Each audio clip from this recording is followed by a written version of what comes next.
Hi friends, எல்லாருக்கும் வணக்கம். இது TipsLavanya குக்கிங் சீரிஸின் 18வது வீடியோ.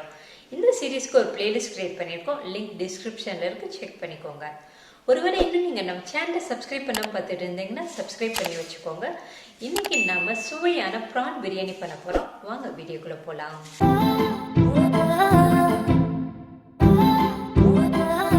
ஃபர்ஸ்ட் ப்ரானை மேக்னேட் பண்ணிடலாம்.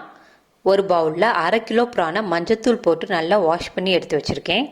இதில் தேவையான அளவு உப்பு சேர்த்துடலாம். 1 ஸ்பூன் சில்லி பவுடர் சேர்த்துடலாம். 1/4 ஸ்பூன் மஞ்சத்தூள் சேர்த்துடலாம். சேர்த்துட்டு எல்லாத்தையும் நல்லா பரட்டி வச்சிடலாம். ப்ரானை மசாலாவில் நல்லா பரட்டி வச்சாச்சு. ப்ரானை ஒரு மூடியை வச்சு மூடி 1/2 மணி நேரம் ஊற வச்சிடலாம். ஒரு பவுலில் 2 கப் பாஸ்மதி அரிசி எடுத்திருக்கேன். அதாவது 400 கிராம் அரிசியை நல்லா வாஷ் பண்ணி எடுத்திருக்கேன். இதில் தண்ணி ஊற்றி ஊற வச்சிடலாம். அரிசியை ஒரு மூடியை வச்சு மூடி ஒரு 10 நிமிஷம் ஊற வச்சிடலாம். அடுப்பில் ஒரு குக்கரை வச்சிடலாம். அதில் 2 ஸ்பூன் நெய் சேர்த்துடலாம்.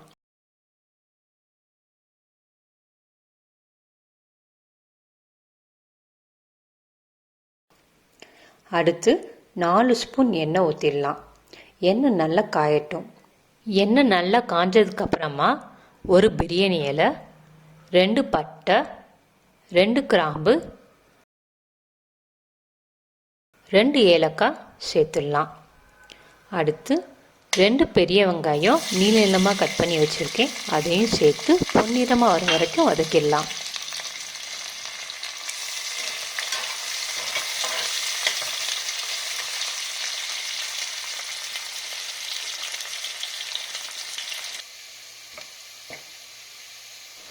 வெங்காயம் பொன்னிறமாக வதங்கிடுச்சு. இதில் 2 பச்சை மிளகாய் சேர்த்துடலாம். இஞ்சி பூண்டு பேஸ்ட் அரைச்சி வச்சுருக்கேன். அது 1 ஸ்பூன் சேர்த்து பச்சை வாசனை போகிற அளவுக்கு நல்லா வதக்கிடலாம்.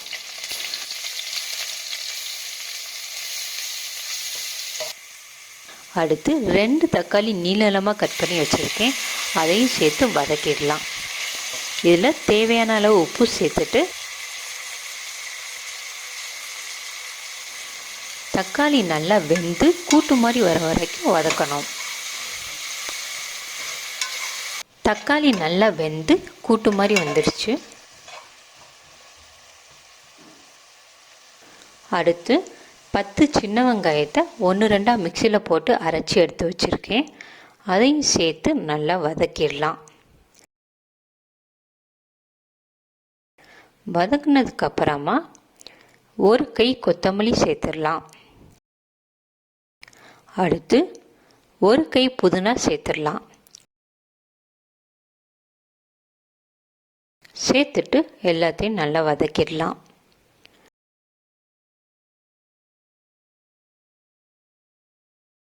அடுத்து 1 ஸ்பூன் சில்லி பவுடர் சேர்த்து அதையும் நல்லா வதக்கிடலாம்.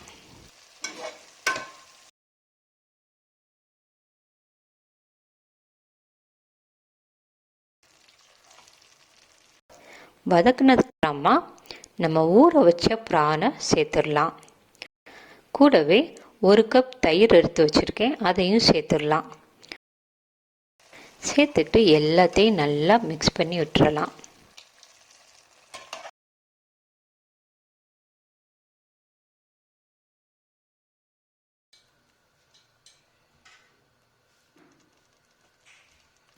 ப்ரானில் தண்ணி விடும். இந்த தண்ணி வத்துற அளவுக்கு வேக விட்டுறலாம். தண்ணிலாம் வற்றி கிரேவி கன்சிஸ்டன்சிக்கு வந்துடுச்சு.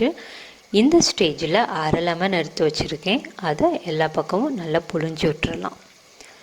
புழிஞ்சதுக்கப்புறமா நம்ம தண்ணி சேர்த்துடலாம். தண்ணி அளந்து எடுத்து வச்சுருக்கேன். 1 கப் அரிசிக்கு 1/2 கப் தண்ணி, 2 கப் அரிசிக்கு 3 கப் தண்ணி. அளந்து எடுத்து வச்சுருக்க தண்ணியை ஊற்றிடலாம். அடுத்து நம்ம ஊற வச்ச அரிசியை தண்ணியை வடிச்சிட்டு அரிசியை மட்டும் எல்லாம் சேர்த்துடலாம். அரிசியை சேர்த்துட்டு ஒரு கரண்டியை வச்சு எல்லா பக்கமும் லைட்டாக கிளறி விட்டுறலாம். ரொம்ப கிளறிடாதீங்க, அரிசி உடஞ்சிரும். குக்கர் மூடி போடாமல் சாதம் மேலே தெரிகிற அளவுக்கு வேக வச்சிடலாம். சாதம் மேலே தெரிகிற ஸ்டேஜில் நம்ம குக்கர் மூடியை போட்டு விசில் போடாமல் அடுப்பை சிம்மில் வச்சு 10 நிமிஷம் வேக வச்சிடலாம். 10 நிமிஷம் ஆயிடுச்சு. மூடியை ஓப்பன் பண்ணிடலாம். பிரியாணி நல்லா வெந்துடுச்சு.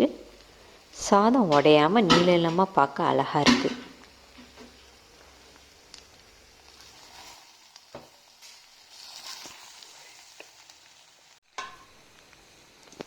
பிரியாணியை தம் போட்டுடலாம். ஒரு மூடியை வச்சு மூடி மேலே ஒரு வெயிட்டை வச்சிடலாம். நான் தண்ணி ஊற்றி எடுத்து வச்சுருக்கேன், அதை தான் வைக்கிறேன். இதை ஊற்றி வச்சு ஒரு 10 நிமிஷம் அப்படியே தம் போட்டுடலாம். பிரியாணி ஓப்பன் பண்ணி பார்த்துடலாம். சூப்பரான ப்ரான் பிரியாணி ரெடி ஆயிடுச்சு. வாசனை சூப்பராக இருக்குது. நீங்களும் இந்த சண்டே ப்ரான் பிரியாணி செஞ்சு உங்கள் வீட்டில் உள்ளவங்கள அசத்துங்க. உங்கள் எக்ஸ்பீரியன்ஸை கமெண்ட்டில் சொல்லுங்கள். மறக்காமல் இந்த வீடியோக்கு ஒரு லைக் கொடுத்துருங்க. தேங்க்ஸ் ஃபார் வாட்சிங்.